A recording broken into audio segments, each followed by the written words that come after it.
Hey guys, welcome to the February mystery box. So the very first thing you're going to want to get started with is you have your 4 blocks, and you're just going to want to go ahead and grab your red paint and just paint them. So you don't need to do the back side because you're going to be putting some paper there. If you're super OCD and that's going to annoy you, go ahead and paint that too.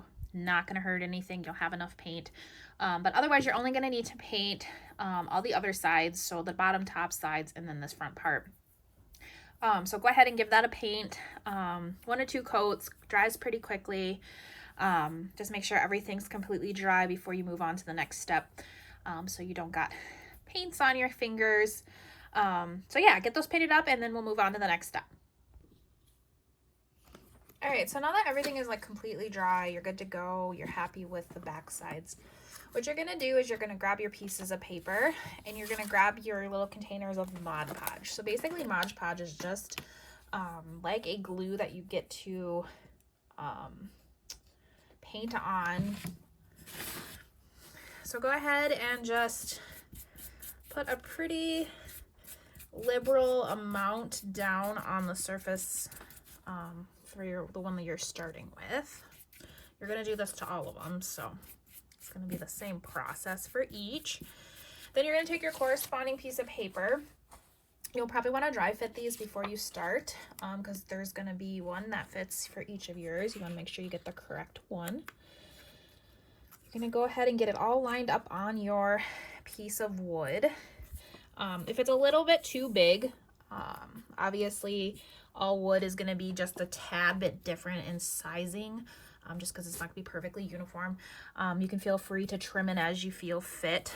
Otherwise, once you get it stuck on there, what you're going to do is just go back over the top.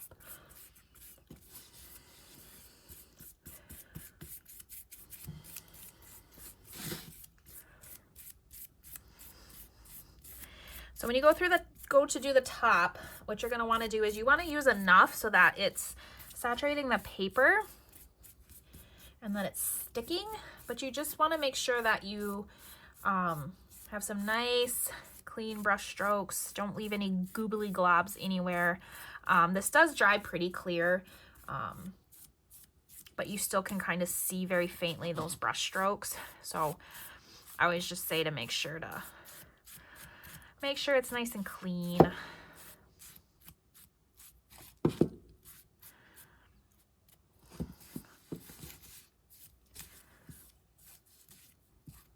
And then you're going to go ahead and do this for each of your blocks.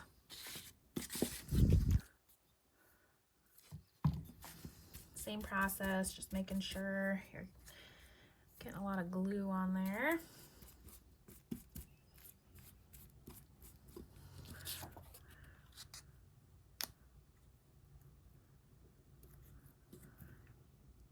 There we go.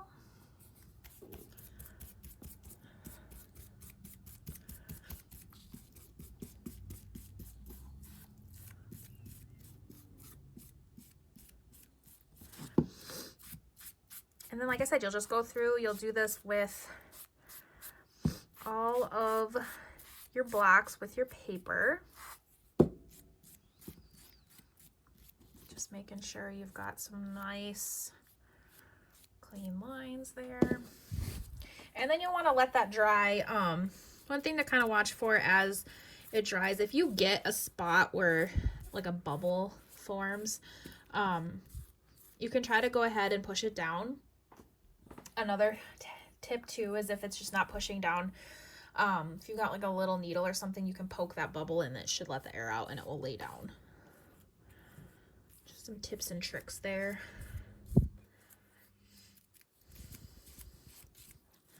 All right, so go ahead and do that with each of yours and then make sure that they are super dry before we move on to the next step.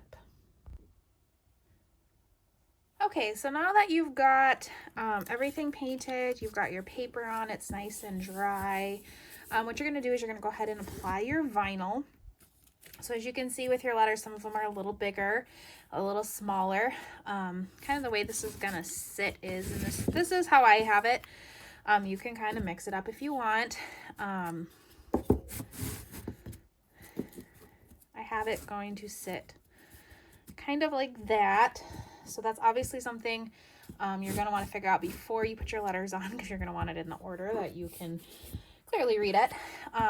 So what you're going to do with your vinyl, it's going to look like this. It's been pre-peeled, so it should come off pretty easily. When you take it off, this becomes garbage.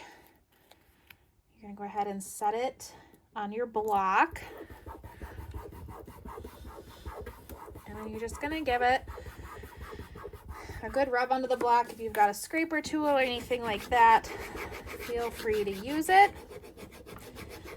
Now with it on the Mod Podge, it can be kind of finicky sometimes. Sometimes it wants to stick, sometimes it doesn't. Just kind of depends, and I think it has a lot to do with how dry your Mod Podge is. The stuff's been sitting for a couple hours, so it's pretty dry. And then you'll just keep doing that with your letters.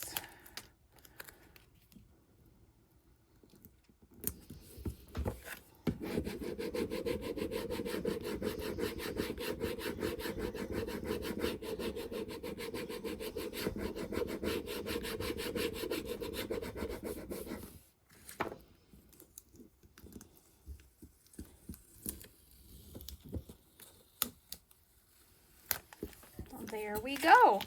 And then one other thing I wanted to show you guys, just in case, like when your Mod Podge dries, and if you've got any spots like I do, like here, sticking up, feel free just to grab that sponge and go back over it. You can always just do it after it's dry, just add some more on there. If you've got pieces sticking up in places, I clearly didn't put enough of the Mod Podge around that edge, so it pops back up. You can't really see it. I'm not highly concerned, but I just wanted to give you guys kind of a heads up. And then once you get your letters on, there's some ribbon in your kit, little fun things like that. So go ahead, do what you want with that. I just tied it around one of mine. If you want to do something different, go for it. It's your workshop. And then obviously once you're done, these are laying flat so you guys can see them on the camera, but they will stand upwards. Make sure you set them up. Let us see what your beautiful letters look like. This may also be kind of something fun to put on if you have a tiered tray. This would look really cute on there as well. So thanks guys for another great mystery box month. Make sure you post your pictures on the Facebook page so everybody can see what they're missing out, so they can get in on the mystery box next month.